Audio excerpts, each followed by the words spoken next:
Futebol de Verdade com António Tadeia.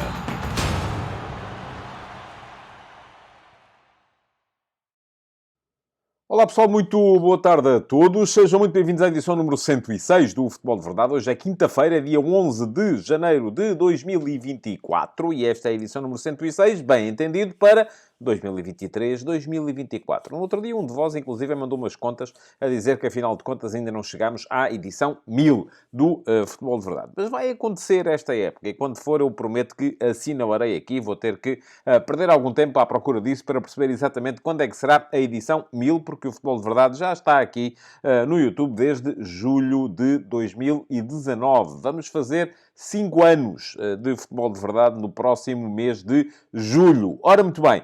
Hoje temos um programa com ataques rápidos, como é habitual, e se está intrigado, se já viu versões a contar uma coisa, outras versões a contar outra, e naturalmente todas elas vos dizem que os jornalistas são os malandros, porque é sempre isso que a gente vê cada vez mais por aí nas redes sociais.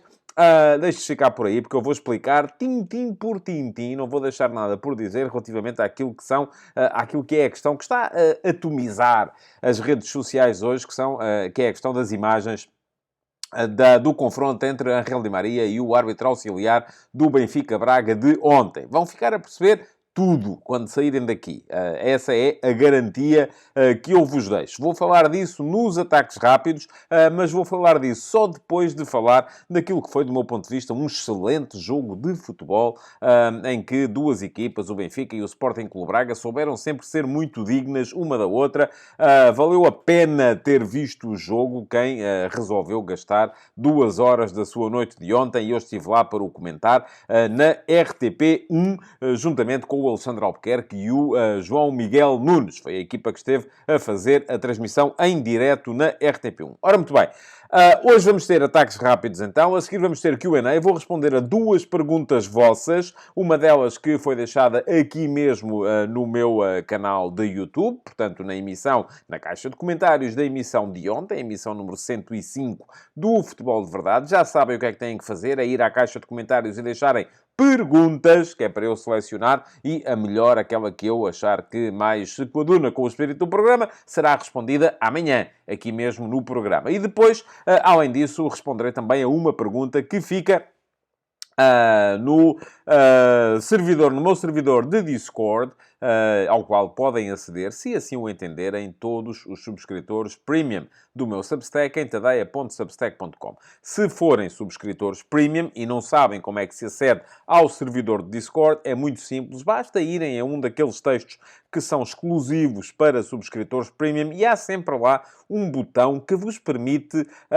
entrar no servidor de Discord. Depois, uma vez lá chegados, eu tenho que vos certificar, o que farei com a brevidade possível, assim que se identificarem, e passam a poder aceder a todas as chatrooms que há por lá no meu servidor de Discord, e eu ando por lá também para podermos conversar uns com os outros. Vamos conhecendo-nos uns aos outros e aquilo tem a sua graça. Portanto, passem por lá. Uma das chatrooms é precisamente a chatroom que se chama Perguntas do Discord, e é dessa chatroom que eu todos os dias vou também buscar uma pergunta para responder aqui na edição seguinte do Futebol de Verdade, e é isso que vai acontecer mais daqui a bocado também. Mas vamos embora, vamos seguir com a edição e já sabem, a primeira paragem do Futebol de Verdade e são sempre os ataques rápidos. Vamos a eles. Futebol de Verdade com António Tadeia.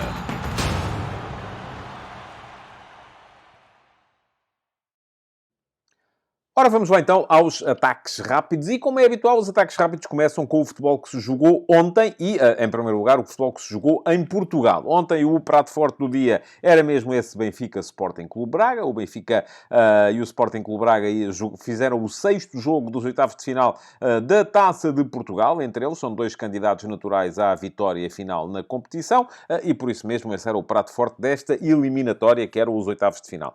Ainda há mais 2 jogos hoje, mas deles falarei um bocadinho mais à frente. O Benfica acabou por ganhar Ganhou por 3-2. O jogo foi muito bom.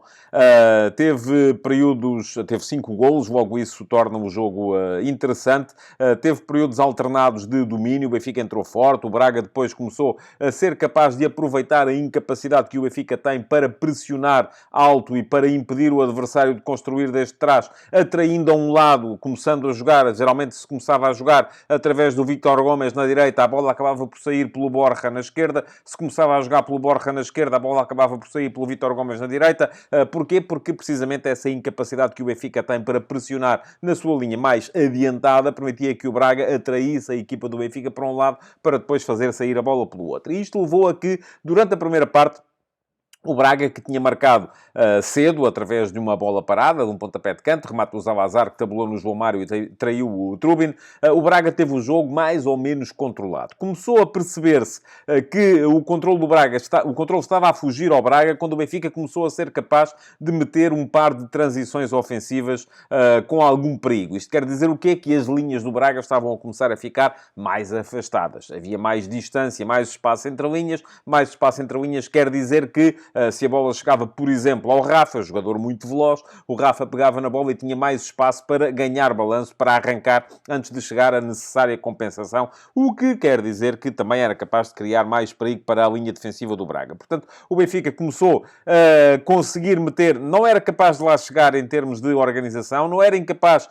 de impedir o Braga de ter mais tempo de controle sobre o jogo, mas já era capaz de meter estas transições. E foi precisamente numa destas transições, curiosamente no seguimento de uma bola parada a favor do Sporting Clube Braga, que o Benfica chegou ao empate, precisamente num passe progressivo do Coxo, bem aproveitado pelo Rafa para chegar à cara do guarda-redes do Braga ontem, surpreendentemente o Ornicek. Também já vi, e deixem-me só fazer aqui um pequeno parênteses a este propósito, já vi muita gente queixar-se, mas porquê é que o Artur Jorge substituiu o Mateus pelo Ornicek num jogo assim tão importante? Meus amigos, na época passada, o Porto ganhou a Taça da Liga e a Taça de Portugal a jogar sempre com o Cláudio Ramos.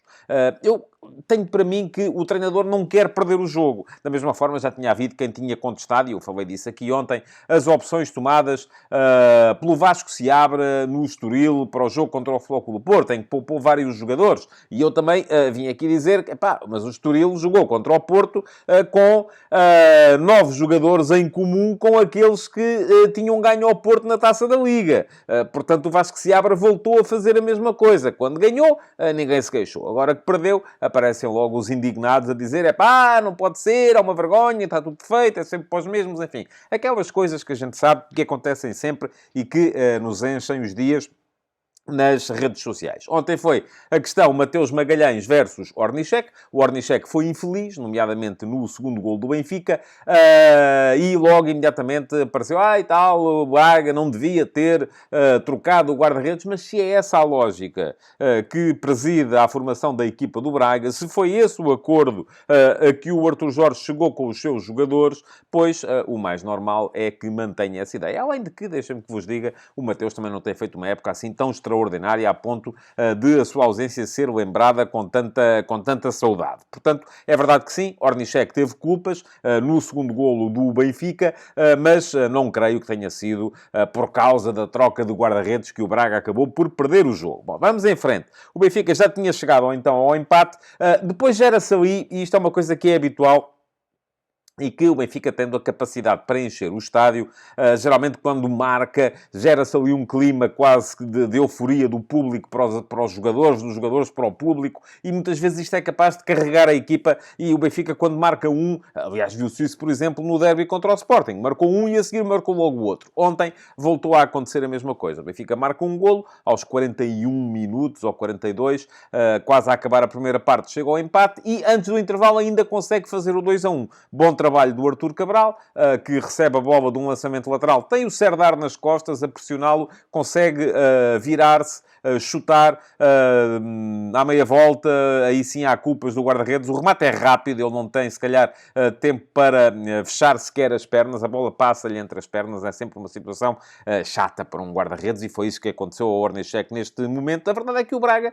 que estava a ganhar, parecia que tinha o jogo controlado, chegou ao intervalo já em desvantagem, e o Benfica por cima na partida. Bom, a segunda parte começa com um golaço do Zalazar. O Zalazar faz um tiraço no meio da rua que leva a bola a bater na barra e a entrar na baliza do Trubin, 2-2. O Braga volta a ter ali um momento de ligeiro ascendente em que consegue ter o controle dos ritmos do jogo, mas já sabe que o Benfica, nesta época pelo menos, não é uma equipa que queira tanto assim controlar os ritmos. Quer, sobretudo, ser capaz de sair em ataques rápidos e em contra-ataques. As transições são o aspecto fundamental do Benfica em termos ofensivos. Se defensivamente a equipa está melhor em organização defensiva atrás, ofensivamente está um bocadinho mais dependente das suas transições ofensivas e dos momentos em que consegue meter os tais ataques rápidos e contra-ataques. Acabou por ser, no entanto, numa situação de organização ofensiva, que o Benfica chegou à vantagem, um belo toque de calcanhar do Artur Cabral a deixar o Orsnes em posição de remate, uma das muitas situações que este Benfica tem trabalhadas, que é encostar o Di Maria junto à linha para lhe dar largura e meter o lateral direito, o Orsnes, mais por dentro. O Orsnes apareceu por dentro, foi ele que entrou na área para finalizar e fê-lo com um remate cruzado que deu golo, deu 3-2 e acabou por valer ao Benfica a entrada nos quartos de final da competição. Ora, muito bem, destaques do jogo. O Artur Cabral, e eu escrevi sobre o Artur Cabral hoje. Fica aqui o link para quem quiser ler o último passo de hoje no meu Substack. É o texto gratuito que é entregue todos os dias a todos os subscritores do meu Substack. Já são 5.600 e qualquer coisa. Aqueles que fazem a subscrição gratuita. Se quiserem aprofundar um bocadinho mais a vossa experiência lá no Substack, pois bem, têm que passar então à subscrição Premium. Mas já vos falo disso lá mais à frente. Mas o último passo, que é a minha crónica de reflexão matinal sobre a atualidade futebolística nacional e internacional, é para todos. Inclusive é para subscritores gratuitos e até para não subscritores, como pode ser o caso de alguns de vós que estão por aí e que, enfim, não subscrevem, não recebem o texto no vosso e-mail, mas através do link que eu deixei lá atrás, conseguem na mesma lá chegar e podem perfeitamente ler a totalidade do texto. Bom, o Artur Cabral mostrou algumas qualidades. E eu já vi, enfim, depois há também aquela malta que acha que as coisas têm que ser sempre ou pretas ou brancas, não podem ser em tons de cinzento. Portanto, então, o Artur Cabral, isto é a malta do Benfica, então não dizias que o Artur Cabral era um flop, coisa que eu nunca disse, que não prestava para nada, então agora já é bom e tal. E malta do Sporting e do Porto, então, o Artur Cabral agora já vale 500 milhões e tal. Então, bom, vamos lá perceber uma coisa. O Artur Cabral nem é o Van Basten, nem é o António Tadeia, que não era capaz de jogar a ponta de lança numa equipa de amadores. O Artur Cabral é um jogador que terá as suas qualidades. Eu deteto-lhe ali algumas. É um jogador que tem um entendimento bom do jogo, em termos táticos. É um jogador que, sendo forte fisicamente, quando embala, é difícil de travar. Não é jogador para ir buscar a profundidade. Não tem mudança de velocidade. Não tem isso. Mas, embalado, com a bola nos pés, tem uma boa recepção orientada. Pode ser perigoso para as defensivas adversárias. E, além disso, é um jogador que, depois do jogo de ontem, acaba por se reconciliar com os adeptos do Benfica e está num bom momento, atualmente. O que não quer dizer... O que eu posso já ter dito e escrito é que o Artur Cabral, neste jogo, esteve mal. Neste jogo, esteve bem. Não vou dizer-vos, e eu não digo isso acerca de ninguém, que é um fenómeno ou que é um flop, porque... Eu acho que nestas coisas não é assim que elas devem ser medidas e não é assim que elas podem ser medidas.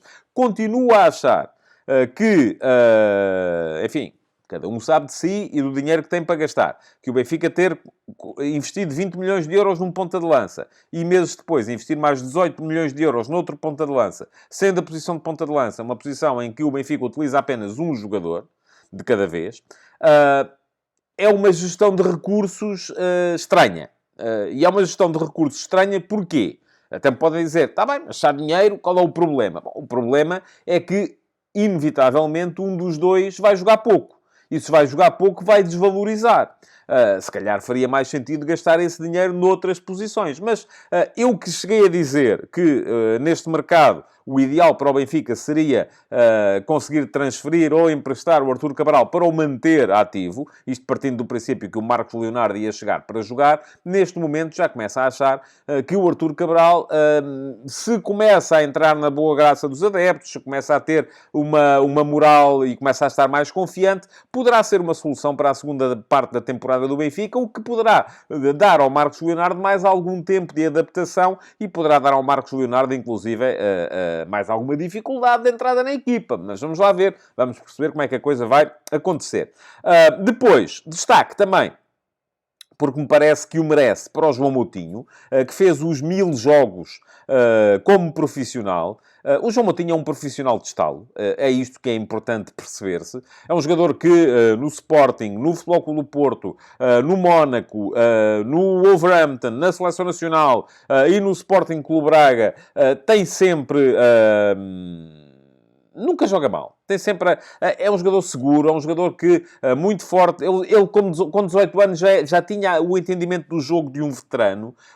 Com 36 ou 37 que tem neste momento, enfim, já não é um jogador que tenha a energia que tinha quando tinha 18 anos. Mas continua a ser um jogador muito útil e está a provar isso mesmo no Sporting Clube Braga. Fez ontem mais um jogo competente. Ele não sabe jogar mal, nunca joga mal. E depois, aquele que é o caso que tem vindo a incendiar as redes sociais hoje, que tem a ver com a realização televisiva do Benfica Sporting Clube Braga de ontem. Eu nem me apercebi do tema lá, porque lá está, estava no estádio, estava a ver o jogo, tinha um monitor de apoio, como é evidente, mas não estou sempre a olhar para o monitor de apoio, a malta está, até porque se vê melhor o jogo olhando para o relevado, e depois olhava, dava um olhinho de vez em quando ao monitor, para perceber se quisesse ver alguma repetição, se havia alguma coisa a ver por aí ou não. Bom, mas apercebi-me depois, através das redes sociais, da onda de indignação que por aí andava porque não tinham sido mostradas na transmissão as imagens do momento, ao minuto 59 ou 60, em que o Ángel Di Maria encosta a cabeça à cabeça do árbitro auxiliar.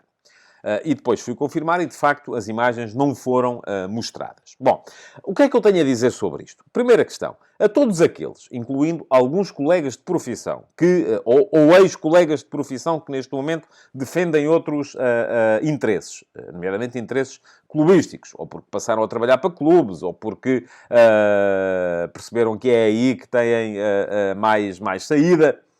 A única coisa que eu tenho para dizer é que vocês deviam ter um bocadinho mais de juízo. E deviam ter um bocadinho mais de juízo porque ali, naquele momento, estavam...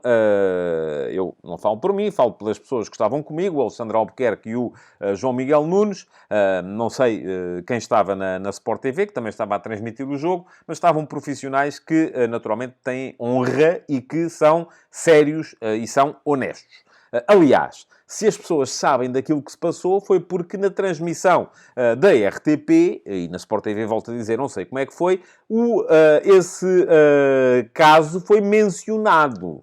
Portanto, se nós quiséssemos estar aqui a esconder, a dizer, estamos aqui todos ao serviço de interesses inconfessáveis, não íamos dizer, que o Di Maria perdeu a cabeça, quem encostou a cabeça ao árbitro, que fez isto, que fez aquilo, que fez 30 por uma linha. Bom, portanto, essa é a primeira questão que eu gostava de ver arrumada desde já, para que não seja posta em causa a integridade profissional de quem estava a comentar o jogo. A segunda coisa que vocês têm que perceber é que, na Taça de Portugal, os operadores televisivos que transmitem os jogos não fazem a realização. Eu já li coisas, inclusive, é que a realização era feita pela BTV. Não é feita pela BTV. O que se passou foi que, no contrato de concessão dos direitos da Taça de Portugal, a Federação Portuguesa de Futebol contratualizou, neste caso com a RTP e com a Sport TV, a entrega do produto final. E a esse produto final, a RTP e a Sport TV só podem adicionar os comentários. A realização é feita por uma produtora à qual a Federação Portuguesa de Futebol, com a qual a Federação Portuguesa de Futebol contratualizou esse trabalho. Vamos fazer aqui um contrato. Vocês fazem a realização, asseguram a presença dos operadores de câmara, dos carros de exteriores, do realizador, dos assistentes de realização, enfim, tudo e mais alguma coisa. E depois a Federação Portuguesa de Futebol entrega esse produto final porque podia entregá-la ao Canal 11, mas entrega esse produto final às operadoras que estão a fazer a transmissão, que neste caso são a RTP, que tem direito a 2 jogos por eliminatória, e a Sport TV, que tem direito a mais, não sei quantos são. E vocês dizem-me assim, como já me disseram, mas isso é uma vergonha. Porque a partir desse momento vocês não estão na RTP a assegurar a qualidade do serviço. E eu, enfim, não vou ao ponto de dizer que é uma vergonha, mas posso dizer-vos, não é de toda a solução ideal, como é evidente. Mas, agora, aquilo que vocês têm que resolver é de que lado da barricada é que estão. Se acham que isto está mal, então têm que deixar de ver jogos da Premier League, onde isto acontece. Vocês acham que os canais de televisão que transmitem os jogos da Premier League controlam a sua realização? Já nem digo os canais que transmitem em Portugal. Vocês, quando veem os jogos da Premier League na Eleven, quando veem os jogos da Liga dos Campeões, não é a Eleven que os está a realizar. Enfim, realizará ou subarrendará a realização nos jogos que são feitos em Portugal. E já lá vou explicar isso também. Mas digo-vos mesmo os canais ingleses. Não. A Premier League controla tudo. A Premier League, enquanto instituição, controla tudo. Tem uma produtora que faz a Bundesliga, controla tudo. Tem uma produtora que faz a transmissão dos jogos e a entrega, chave na mão, às operadoras que a transmitem, que os transmitem depois. E quem quer, quem não quer, ponha-se ao fresco. Acabou. É assim que funciona. A Champions League, os jogos de... Vocês já nunca se intrigaram por que razão é que às vezes, isto já me aconteceu, nós estamos a fazer os comentários dos jogos da Seleção Nacional, de apuramento para o Campeonato da Europa, Campeonato do Mundo, fases finais, e entram aqueles espontâneos que invadem o campo, seja para mostrar uma mensagem política qualquer, seja só porque acham graça, seja porque querem ir dar um abraço a um jogador, seja porque querem ir pedir uma camisola, tirar uma selfie, seja o que for, e a gente fala nisso, tal como ontem falámos no caso do Di Maria, e as imagens nunca vos aparecem à frente. Sabem porquê? É que, nesse caso, há um grau diferente da coisa. Nesse caso, por exemplo, a Seleção Nacional joga em Portugal, a RTP tem a incumbência de fazer a realização. Tal como quando há jogos da Liga dos Campeões, a RTP neste momento não tem direitos da Liga dos Campeões, mas creio que entre a TVI e a Eleven será igual. Os operadores têm a incumbência de fazer a realização dos jogos, mas têm um guidebook. Chegam ali e dizem, olha, se acontecer isto, vocês não mostram. Se acontecer aquilo, vocês não mostram. E é assim que está o futebol. Enfim, este é um dos problemas que temos de encarar com essa questão dos direitos centralizados, que, do meu ponto de vista, continua a ter mais méritos do que deméritos, mais coisas boas do que coisas más, mas que também tem coisas más. É importante termos a noção disso. Agora vamos lá perceber outra coisa. Porquê é que isso é feito? Porque depois, a tendência das pessoas... E mais, ainda outra coisa, é... Então, mas isso não põe em causa a verdade desportiva? E eu, à segunda questão, respondo-vos já de forma liminar. Não. E não porquê? Porque eu e vocês não vimos, mas o VAR vê. O VAR continua a ter acesso a todas as câmaras disponíveis no estádio. O VAR toma as suas decisões de acordo com todas as imagens disponíveis no estádio. Agora, aquilo que é feito depois, e eu creio que a intenção é a de não alimentar polémicas, é a de que se possa discutir o jogo em vez de discutir outras coisas, aquilo que é feito depois é... todos esses assuntos não são trazidos cá para fora. Aliás, no jogo de ontem, eu próprio falei nisso, houve não só o caso de Di Maria, há também um lance suspeito na área do Benfica, já perto do final, do qual nunca houve repetição. Eu não consigo, e o próprio Pedro Henriques, depois, no pós-match na RTP3, também disse a mesma coisa. Eu não consigo, com estas imagens, dizer-vos em plena consciência se há penalti ou não há penalti. Mas o VAR viu. E nós aqui temos que decidir uma coisa muito simples. Acreditamos no VAR ou não? Eu acredito. Se o VAR viu, eu parto do princípio que viu bem. Não vou partir do princípio que viu mal, só porque quis agradar a esta equipa ou àquela ou à outra. E nunca é a nossa, é sempre a dos outros. Quando é no nosso caso, não, aí o gajo esteve bem. Viu bem, foi fixe. Quando é dos outros, é pá, isto é tudo uma vergonha. Portanto, essa é a segunda questão. A da verdade desportiva. Esqueçam lá isso da verdade desportiva, porque o VAR viu. O VAR tomou a decisão em plena consciência. Não é sequer assunto. Nós não vimos. E nós não vimos porque a organização, e a organização não é o Benfica, a organização é a Federação Portuguesa de Futebol, não quis que nós víssemos. E porque a organização não quer que nós passemos o tempo a discutir casos polémicos. Quer tornar o produto de futebol mais vendável. É o ideal? Não. O ideal era que isto pudesse ser feito por jornalistas, e mal por mal, quando são os tais jogos da Liga dos Campeões, do Campeonato da Europa, do Campeonato do Mundo, é feito por jornalistas que tomam em consciência as suas decisões. Qual é o perigo disso? É os próprios jornalistas, por estarem muitas vezes a trabalhar para estações comerciais e perceberem que do lado do público só se quer navegar a onda da polémica, começarem a deixar de vos mostrar o jogo só para vos mostrar repetições de casos e casinhos e casões. Esse é um problema, de facto. Mas, enfim, é o mundo em que vivemos. E isto não está de facto fácil. E um dia deste a gente faz aqui uma live dedicada aos problemas do jornalismo hoje em dia, mais uma vez, porque eu gosto sempre de debater isso e já percebi que muita gente está por aí preocupada com essas questões e continua a estar preocupada com essas questões. E um dia destes marcamos aqui uma live para debater esse assunto. Portanto, meus amigos, conclusões. De facto, esta solução não é a ideal, é aquilo que eu acho.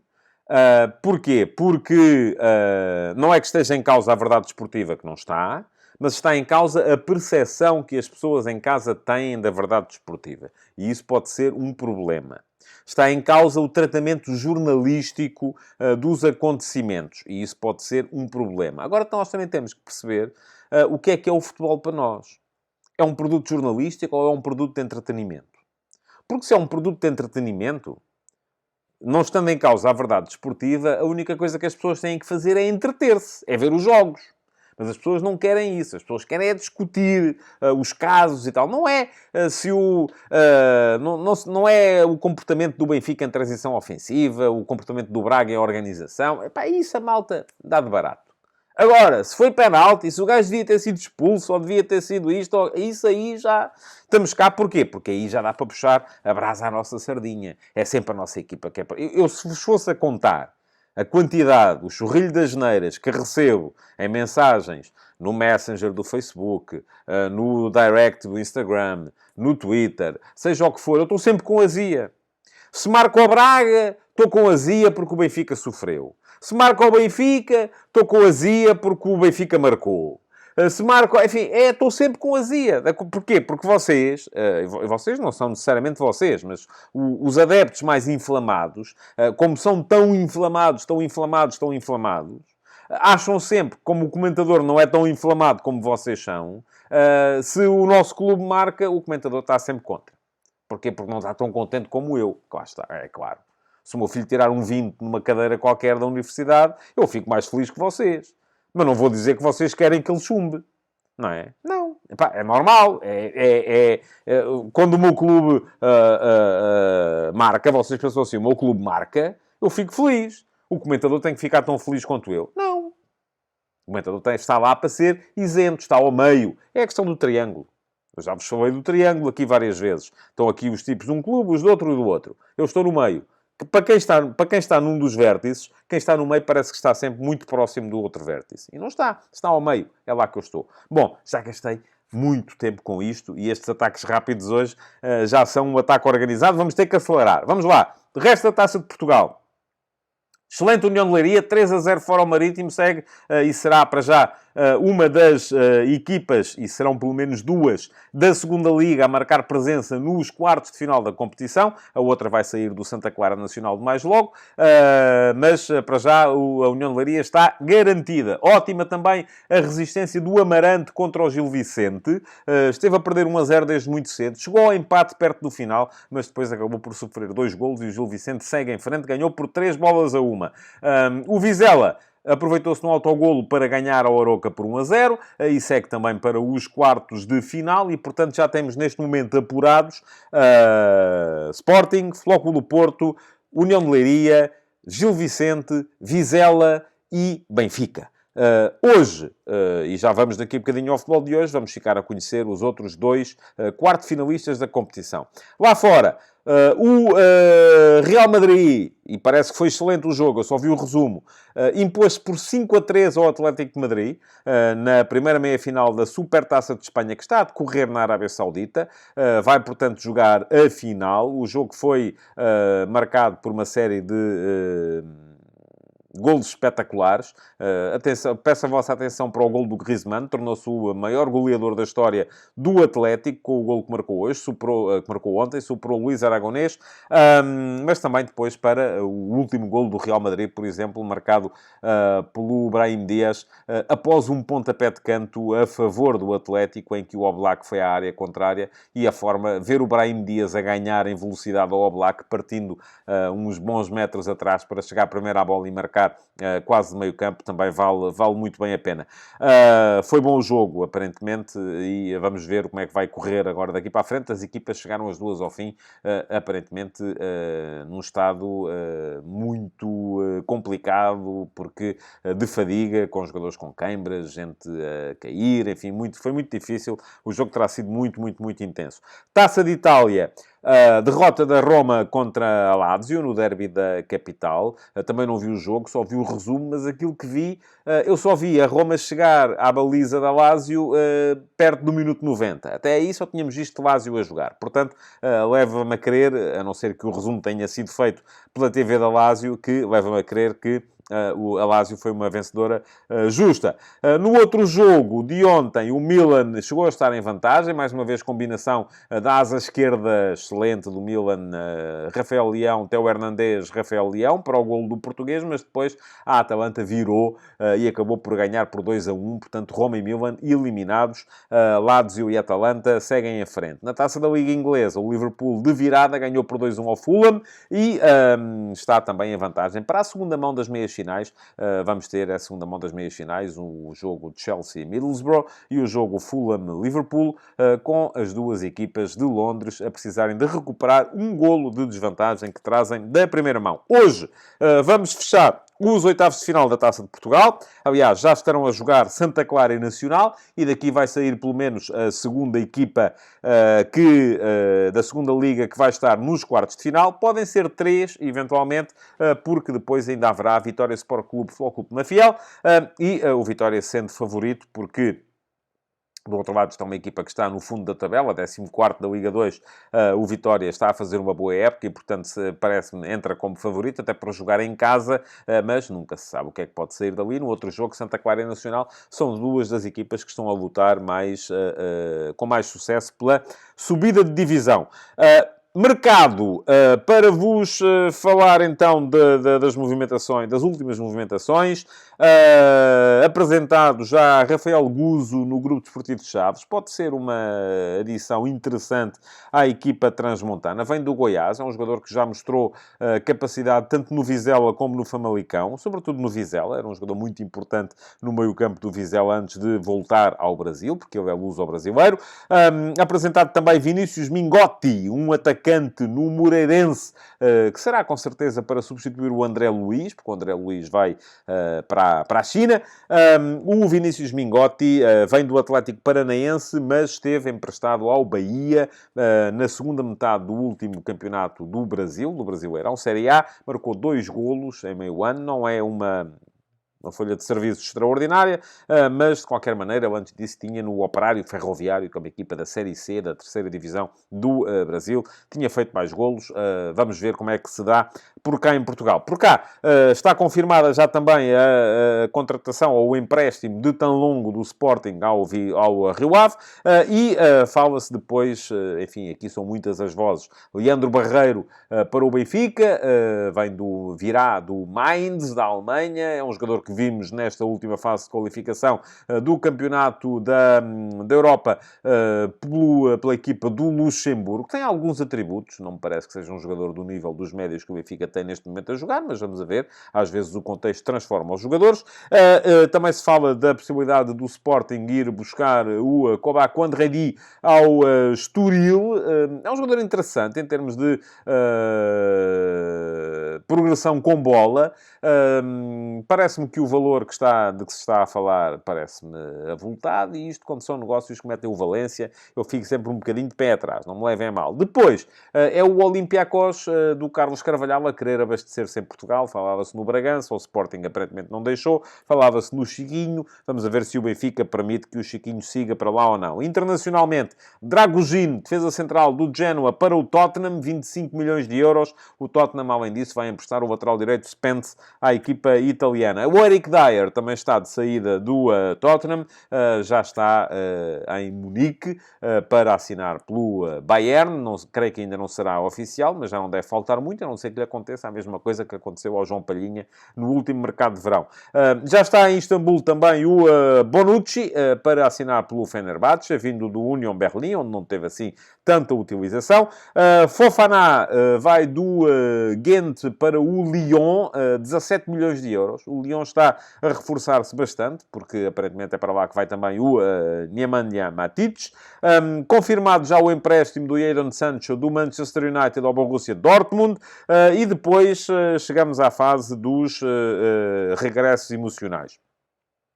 Enzo Pérez, e aqui é mesmo Pérez, não é Fernandes, como eu geralmente me enganava quando Enzo Fernandes estava por cá, deixa o River Plate e vai para o Estudiantes, onde se destacou em primeiro lugar. Fernando, o antigo médio brasileiro do Futebol Clube do Porto, vai assinar também pelo Vila Nova e vai jogar na segunda divisão do Brasil, também para voltar aonde tudo começou. Enfim, é um regresso, este não tanto emocional, mas apenas por ter a noção de que o seu nível já é mais esse, do Marchesino, guarda-redes argentino, que já passou pelo Futebol Clube do Porto, vai deixar o Celta e vai para o Grêmio de Porto Alegre, no Brasil. E pronto, são os ataques rápidos de hoje. Foram um bocadinho mais lentos, só de ataques rápidos temos aqui um bocadinho mais de meia hora. Mas esta questão da realização era importante ser bem esclarecida e por isso mesmo abusei um bocadinho da vossa paciência. Já a seguir, as vossas perguntas no Q&A. Futebol de Verdade, com António Tadeia.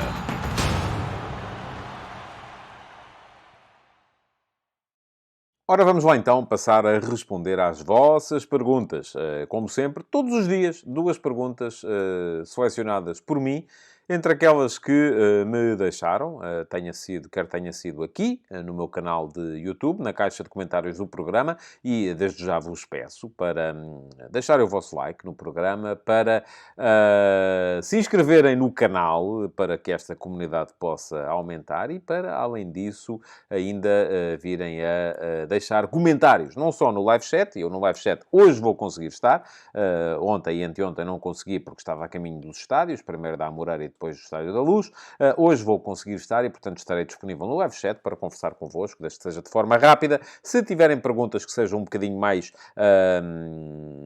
elaboradas e que exijam uma resposta um bocadinho mais elaborada, não deixem no live chat, deixem na caixa de comentários, porque isso não só permite que eu possa selecioná-las para serem a pergunta do YouTube do dia seguinte, como, além disso, ajuda o algoritmo, porque já se sabe que um programa que tenha mais comentários é um programa que aparece a mais pessoas e que, por isso mesmo, acaba por ser favorecido e permitir que esta comunidade cresça. Mas já agora, deixo-vos também a nota e o pedido para que se inscrevam no canal. Fica aqui o link para poderem fazê-lo. Inscrevam-se, basta clicarem em cima do botão que diz inscreve-te aqui e, além disso, cliquem em cima do sino para ativar as notificações e serem avisados sempre que houver novos conteúdos aqui no meu canal de YouTube. Ora, vamos lá.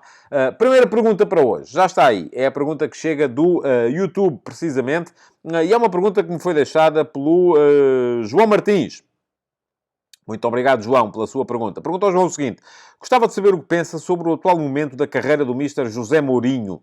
Na sua perspectiva, Mourinho está onde planeava estar nesta fase da carreira?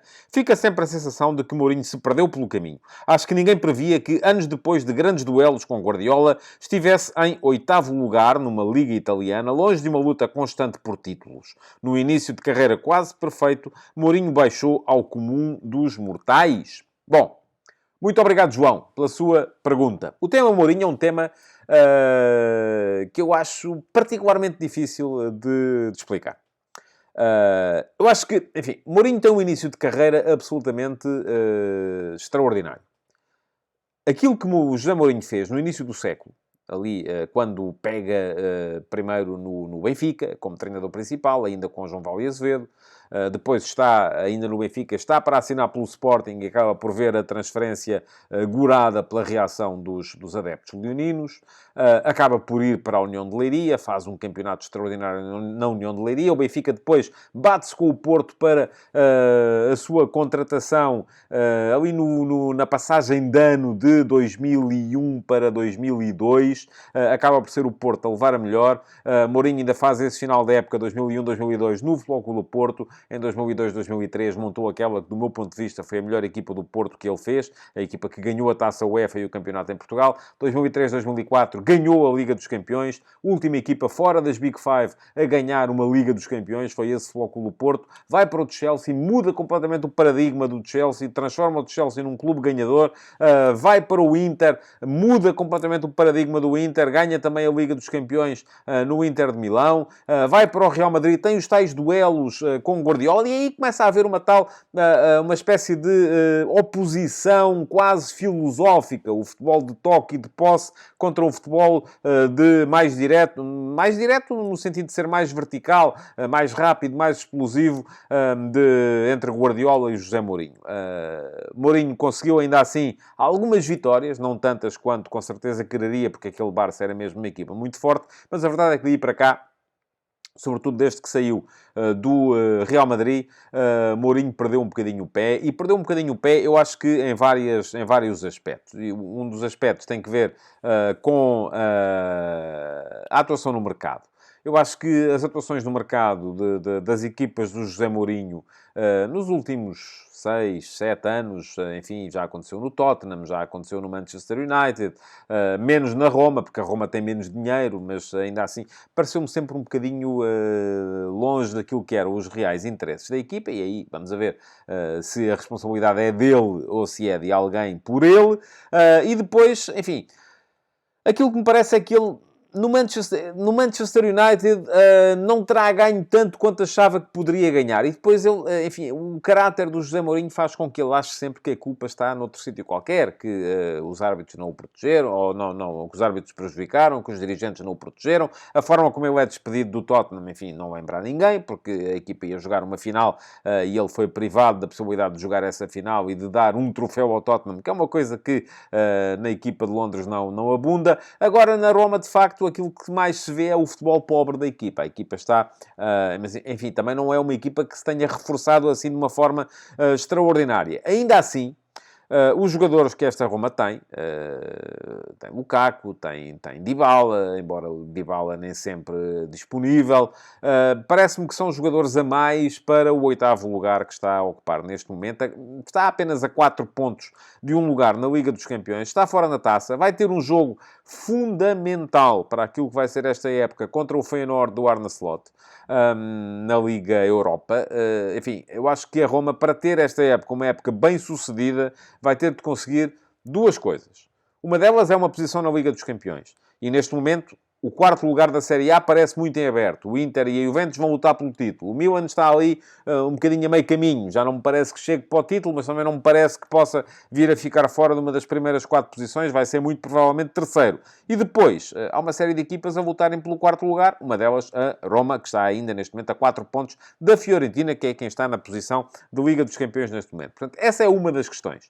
Acho que se a Roma não chegar esta época ao final da Série A em 4º lugar, é preciso que Mourinho encare a época como um fracasso.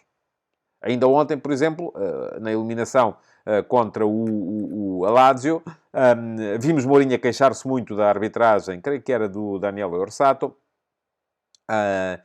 Eu não vi o jogo, tal como já vos disse atrás, vi o resumo, o Mourinho queixava-se muito do penalti. O penalti para mim é claríssimo, não tenho dúvidas nenhumas a esse respeito, mas aquilo que vi também foi que a Roma não produziu, a Roma não conseguiu chegar à frente.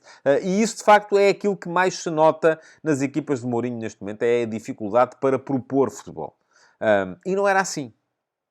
Não era assim no Futebol Clube do Porto. Não era assim no Chelsea. O Chelsea era uma equipa muito forte no plano defensivo. O próprio Porto era uma equipa muito forte no plano defensivo. O Porto do Mourinho era uma equipa muito forte em pressão, em zona pressionante. Mas era uma equipa que depois era capaz de propor e chegava com números à frente. A Roma não faz isso. E esse é o principal problema. Mas eu estava a dizer-vos que uma das coisas para que esta época de Mourinho seja considerada bem-sucedida é chegar ao final da Série A em quarto lugar, conseguir a qualificação para a Liga dos Campeões. A segunda é chegar um bocadinho mais longe na Liga Europa, porque uma eliminação no play-off de acesso aos oitavos de final parece-me que será sempre uma performance curta para uma equipa da Roma, que inclusive já esteve em finais europeias nas últimas temporadas, precisamente com o José Mourinho aos comandos. Portanto, João, para responder mais concretamente à sua pergunta, se eu acho que ele está onde planeava estar nesta fase de carreira, não. Acho que não. E se no início se Mourinho baixou ao comum dos mortais? Sim, eu acho que os últimos anos de carreira do Mourinho são, de facto, não tem muito que ver com aquele início de carreira em que ele parecia, de facto, o Special One. Quando ele diz que é o Special One, ele era, de facto, o Special One. Aquilo em que ele tocava, ganhava. Neste momento já não está a conseguir fazer isso, e isso deve ser encarado como... Eu achei que quando Mourinho foi para a Roma, essa era a possibilidade que ele tinha de certa forma, isto que ia dizer e escrever isso, de certa forma relançar a carreira, entrando numa equipa à qual não eram pedidos títulos e na qual ele podia reconverter o seu futebol, voltar a tornar o seu futebol mais ofensivo e mais atrativo. Não tem sido isso, tem sido feito, e é uma pena, de facto, porque Mourinho foi um revolucionário na forma de dirigir equipas, foi um revolucionário na forma de incorporar a periodização tática nas suas ideias sobre futebol, foi um revolucionário na metodologia de treino. Neste momento parece-me que está a precisar de repensar um bocadinho a forma de estar no futebol. Bom, segunda pergunta para hoje, e já sabem que se a primeira vem do YouTube, a segunda vem do Discord, e já vos tinha dito lá atrás que quem quiser aceder ao meu servidor de Discord, aquilo que tem de fazer é muito simples. Tem que ser, primeiro, subscritor premium do meu Substack. Para serem subscritores premium do meu Substack, têm que seguir este link que está aqui. Podem fazer a subscrição. Também podem fazer a gratuita. Atenção, a subscrição gratuita dá-vos direito todos os dias ao último passo, que é o meu texto de reflexão sobre a atualidade do futebol nacional e internacional. Sai todos os dias de manhã, de segunda a sexta-feira. A subscrição Premium dá-vos acesso a todos os outros conteúdos que por lá estão no Substack, e há muita coisa. E custa-vos 5€ por mês ou 50€ por ano, se quiserem fazer uma subscrição anual e dessa forma aproveitar os 2 meses grátis que esse comprometimento mais longo com o meu jornalismo vos dão direito. Agora, seja qual for a subscrição que façam, depois podem perfeitamente entrar no meu servidor de Discord, e entrando no meu servidor de Discord têm acesso à chatroom, perguntas do Discord e a todas as outras, por lá estão. Há chatrooms para discutir todos os clubes, há chatrooms para discutir a seleção, o futebol internacional, o futebol dos escalões inferiores, cinema, teatro, enfim, tudo e mais alguma coisa há por ali. Fantasy League, também temos uma chatroom para Fantasy League, portanto há tudo por ali. Se não estão ainda subscritores, é seguir o link que deixei lá atrás para fazerem então a vossa subscrição. A pergunta que selecionei de hoje já está aí à vossa frente, veio do Filipe Quintal. Obrigado, Filipe, pela sua pergunta. E pergunta ao Filipe o seguinte: caro António, ultimamente tem-se discutido várias mudanças às regras do futebol e o seu impacto no jogo, como por exemplo a regra do fora de jogo. Contudo, não consigo deixar de pensar numa regra atual que praticamente não é aplicada. A regra dos 6 segundos. Na sua opinião, acha que, se forçada, essa regra existente traria alguma mudança significativa ao futebol atual? Por exemplo, a nível da reorganização ofensiva-defensiva das equipas? Um abraço para si, Filipe, também. Sou 1000% a favor desta ideia que o Filipe aqui deixa. Eu acho que um dos grandes problemas do futebol neste momento... Enfim, o fora de jogo eu não mexia, sou honesto. Eu acho que abolir o fora de jogo ou diminuir a zona em que o jogador pode estar fora de jogo, criando ali uma linha de fora de jogo a meio do meio-campo ofensivo, seria favorecer o futebol mais direto. E não é tanto isso que se quer. Eu acho que o futebol nesse aspecto está bem. Portanto, eu no fora de jogo não mexia. Mexia na questão do fora da definição daquilo que é o fora de jogo. Aí sim. Sou absolutamente a favor das alterações formalmente propostas pelo Sr. Arsène Wenger e que eu, inclusive, já tinha proposto por escrito aqui no meu Substack. Na altura nem foi no Substack, terá sido ainda no meu site, no antoniotadeia.com, que já está extinto. Que é passar a reintroduzir a noção do jogador em linha. Acho que isso seria muito favorável. Mas não vamos perder tempo com isso hoje. Agora, no Fora de Jogo não mexia. Quanto à questão do tempo perdido, eu acho que o futebol tem que começar a encarar muito seriamente esta questão. E encarar seriamente não é introduzir o cronómetro que para e arranca, como nas modalidades de pavilhão. Acho que isso não se coaduna. Não é meter aqueles tempos de desconto de 20 minutos que vimos ainda muito recentemente, mas é criar condições para que o futebol possa fluir de outra maneira. E como é que isto pode fazer-se? É muito simples. Primeira questão. Instruir os árbitros. Eu acho que em Portugal, ultimamente, temos estado muito melhores nesse aspecto. Instruir os árbitros para não apitarem por tudo e por nada. Continuamos a ver muitos jogadores a caírem assim que sentem o adversário aproximar-se. O adversário aproxima-se e eles imediatamente se veem que estão numa situação complicada, caem, falta, para o jogo. O jogador diz, não foi nada, o outro diz, foi, e tal, e estamos ali todos parados um bocadinho, até que se marca a falta, perde-se sempre ali algum tempo, as equipas reorganizam-se, enfim, não gosto. Acho que o jogo tem que fluir. Segunda questão, aplicar de facto, e tal como diz o Filipe, uma regra que já existe, que é a tal regra dos 6 segundos. O que é que diz a regra dos 6 segundos? O guarda-redes, quando recebe a bola e tem a bola nas mãos, tem 6 segundos para a pôr em jogo. Se não põe em jogo, é livre e indireto. Eu poucas vezes vi isso acontecer. Antigamente até havia a regra dos passos. O guarda-redes não podia dar mais do que X passos com a bola na mão. Hoje em dia, creio que já não é assim. Creio que é uma questão de segundos que, de facto, raramente é aplicada. Mas isto é muito fácil. Há tanta gente na equipa de arbitragem que pode haver ali um cronómetro.